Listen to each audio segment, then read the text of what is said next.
tudo bem? Eu sou o pastor Stuart e você está no meu canal Conectados com Cristo. Hoje nós vamos falar sobre dois personagens, Abinadab e Obed-Edom. Um foi honrado e muito falado pela palavra de Deus, o outro foi esquecido. E nós vamos, através desses dois personagens, aprender algo com a palavra de Deus. Mas desde já eu quero te pedir que você curta esse vídeo, que você compartilhe ele e que você, se ainda não é inscrito, que você possa se inscrever no nosso canal. Ative o sininho de notificações para você não perder nenhum vídeo nosso, ok? Então nós vamos ler aqui uma palavra, uma parte da palavra de Deus que está em 1 Samuel capítulo 7, no versículo 1, que diz assim: Então vieram os homens de Quiriate-Jearim e levaram a arca do Senhor à casa de Abinadab, no outeiro, e consagraram Eleazar, seu filho, para que guardasse a arca do Senhor. Sucedeu que desde aquele dia a arca ficou em Quiriate-Jearim, e tantos dias se passaram que chegaram a 20 anos, e toda a casa de Israel dirigia lamentações ao Senhor. Então a gente tem que entender uma coisa: o que era a arca da aliança? A arca da aliança era um objeto feito de madeira, de acácia, coberto de ouro, e que dentro da arca tinha as tábuas da lei, tinha o maná escondido e a vara de Arão. E a arca da aliança simbolizava a presença de Deus com Israel. E o povo de Israel perdeu a arca da aliança para os filisteus. E quando os filisteus, a arca foi para o território dos filisteus, Deus castigou duramente os filisteus pela arca estar ali e destruiu o deus Dagom deles. Quando ela volta para a casa desse homem, Abinadab, ela fica 20 anos na casa desse homem. E Davi, quando ele se torna rei, ele quer que a arca da aliança vá para Jerusalém. E ali ele fica sabendo que a arca da aliança está na casa de Abinadab. E quando Davi vem trazer a arca da aliança para Jerusalém, ele cria um carro novo, coloca a arca da aliança no carro novo, e quando os bois chegam no outeiro, eles escorregam e Uzá coloca a mão na arca para segurar a arca, e naquele momento Deus fulmina Uzá ali, mata Uzá ali, porque ele não podia tocar na arca. E ali Davi fica desesperado e ele fala: como que eu vou trazer a arca da aliança para Jerusalém? E naquele momento Davi olha e vê uma casa à beira do caminho. E essa casa era a casa de Obed-Edom. E Obed-Edom, ele não era israelita. Obed-Edom, ele era da tribo dos Edomitas, era inimigo do Senhor. Só para você ter uma ideia, ele era parente de Golias.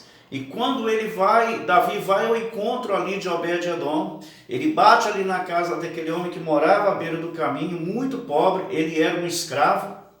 E naquele momento, ali a sua esposa atende ao rei e ele fala: olha, eu quero deixar a arca da aliança aqui, porque tinha acabado de matar uma pessoa, né? Deus tinha acabado de fulminar Uzá. E ali, Obed-Edom recebe a arca da aliança na sua casa. E a arca da aliança fica na sua casa 3 meses. E a palavra de Deus fala, nós vamos ler agora em 2 Samuel, quero que você vá comigo lá em 2 Samuel, no capítulo 6, no versículo 1. Olha o que a palavra de Deus fala. Diz assim, no versículo 11 fala assim: ficou a arca do Senhor em casa de Obed-Edom, geteu, 3 meses, e o Senhor o abençoou e toda a sua casa. Quanto tempo que a arca da aliança ficou na casa de Obed-Edom? 3 meses. E a palavra de Deus fala que Deus abençoou toda a sua casa. Então, o que eu quero falar hoje? É sobre o valor da presença de Deus nas nossas vidas. A arca da aliança ficou 20 anos na casa de Abinadab. Ela ficou 20 anos e você não vê nenhuma referência na palavra de Deus de que a casa de Abinadab foi abençoada pela presença da arca do concerto. Então, nós podemos fazer aqui uma análise na vida de 2 homens e também podemos trazer isso para os nossos dias, de pessoas que estão há tão pouco tempo dentro da igreja e pessoas que já estão há muito tempo na igreja. A diferença entre os dois: Obed-Edom conheceu a arca naqueles dias, Abinadab ficou 20 anos com ela e nenhuma diferença a Arca da Aliança fez para ele. A única coisa que Abinadab ganhou com a Arca da Aliança foi a morte do seu filho Uzá. Então, nós só podemos aqui abrir um parênteses e dizer assim, o que a presença do Senhor ela faz na sua vida? O que ela está trazendo de benefício para você? Nós vamos ver na vida de Obed-edom o que Deus mudou na vida dele. O que Deus fez na casa de Obed-edom? E a primeira coisa que nós vamos entender é que Obed-edom era um escravo, ele era pobre, miserável, morava à beira do caminho. A esposa estéril, ele não tinha filhos. Então a primeira coisa que Deus faz, Deus restaura o amor do casal e ela fica grávida. O historiador Joséfo fala que ele era um escravo e era um dos homens mais pobres da região. Agora a sua esposa está grávida. Uma coisa que não acontecia, a presença de Deus tirou a esterilidade da vida da esposa de Obed-edom.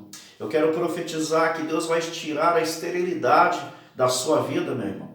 A segunda coisa que aconteceu no segundo mês, Deus restaura a área física e financeira de Obed-edom. Aquele homem que não tinha nada, agora a sua plantação, que era tudo seco, que nada dava, o solo começou a ser abençoado. As suas plantações começaram a vingar, as plantas que ele plantou começaram a dar frutos, os animais começaram a dar crias, porque a presença de Deus abençoou a casa de Obed-edom. A terceira coisa, a mais importante de todas, Deus abençoou a vida espiritual de Obed-edom. Todos os dias nós imaginamos que Obed-edom chegava ali diante da arca da aliança e dizia, a presença de Deus está na minha casa. A presença do Deus de Israel, o Deus de Israel está dentro da minha casa. E ele se alegrava com aquilo, ele se alegrava porque o Deus que deu a vitória a Davi estava dentro da sua casa. E o que acontece? Ali naquele momento, Obed-edom começa a ter a sua vida restaurada, começa a ter a sua vida resgatada. Obed-edom começa a ter a sua vida totalmente mudada pela presença da Arca da Aliança. E aí, Davi ouve que Obed-edom está sendo abençoado pela presença da Arca do Senhor. As pessoas vão ouvir falar das bênçãos chegando na sua vida. Eu profetizo isso em nome de Jesus. Quando Davi, ele recebe essa notícia, ele resolve ir buscar a Arca do Senhor. E olha o que acontece. Quando Obed-edom fica sabendo que Davi vai buscar a arca, ele fala assim com Davi, olha, a arca vai, mas eu vou com ela. E naquele momento, ele se apaixona pela presença da arca, ele se apaixona pelo Deus de Israel. Então não é ir na igreja, não é quantas vezes eu vou à igreja, não é quantos anos eu estou na igreja, é se eu estou apaixonado pelo Espírito Santo, é se eu estou apaixonado por Jesus, é como eu retenho a presença de Deus na minha vida. É aí que está a diferença.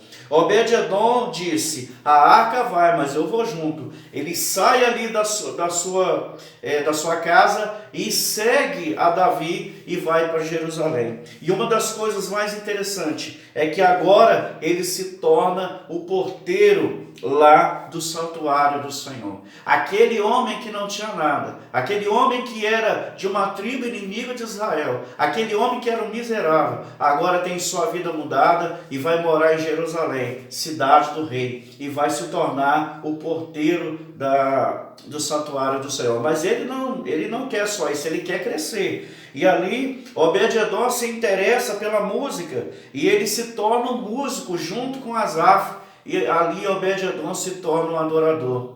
Meu querido, você é um adorador? A adoração faz toda a diferença. Obed-edom entendeu isso. Ele entendeu que a adoração que ele teve pela arca da aliança, pelo Deus de Israel, mudou a sua vida, mudou a sua história. A adoração é uma das armas mais potentes na mão do cristão.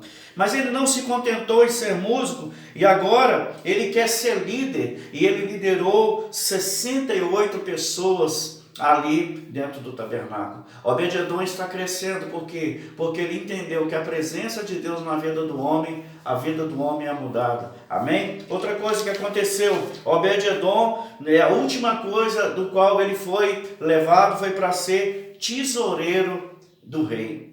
E Obed-edom não cuidava de pouco dinheiro não, ele cuidava de muito dinheiro, mais de 3 bilhões de dólares. Obed-edom, ele teve a sua vida marcada pela Arca da Aliança durante 3 meses. Abinadab ficou com a arca na sua casa 20 anos. Deixa eu te perguntar uma coisa, meu irmão. A diferença não está em ir na igreja, está em como que você chega na igreja. Você chega adorando, você chega louvando, você chega sabendo que o Deus Todo-Poderoso ali, ele pode mudar a tua história, é um estalar de dedos. Quantas vezes você foi na igreja só para agradecer? Obed-edom estava ali só agradecendo, a arca está na minha casa, Jesus está na minha casa, Jesus está no meu lar, o Espírito Santo está no meu lar. E ali ele se torna um tesoureiro, e ali Deus abençoa a sua esposa, abre a sua madre, ela deixa de ser estéril, e ele tem vários filhos. Eu vou falar o nome dos filhos aqui dele, e vou falar o significado dos filhos. O primeiro foi Semaías, que quer dizer ouvido por Jeová. O segundo foi Josabade, Jeová quem me deu. O terceiro, Joás, Jeová é meu irmão. O quarto, Natanael, meu amigo é Deus. O quinto, Amiel, existe recompensa. E Isacar, portador de salário. Ele foi morar numa cidade, Gat-Rimon, que é uma cidade levita, e teve a sua vida mudada para sempre pela presença da Arca da Aliança, pela presença do Deus Todo-Poderoso. Deixa eu te falar uma coisa, Deus pode mudar a tua vida hoje. Pastor, tem muito tempo que eu estou na igreja. E como que você está na igreja? Você está adorando a Deus em espírito e verdade? Você está fazendo a diferença? Você está deixando Deus transformar a sua vida? Você está louvando e agradecendo a Deus pela presença dEle? A presença de Deus nas nossas vidas muda toda a nossa história. Amém? Então, meu querido, se você gostou desse vídeo, que você compartilhe esse vídeo, que você curta esse vídeo e que você ainda não é inscrito no nosso canal. Não acredito que você ainda não é inscrito no nosso canal, né? Se inscreva, ative os sininhos de notificações e que o Senhor Jesus possa estar abençoando a sua vida para sempre. Um abraço do canal Conectados com Cristo. Amém?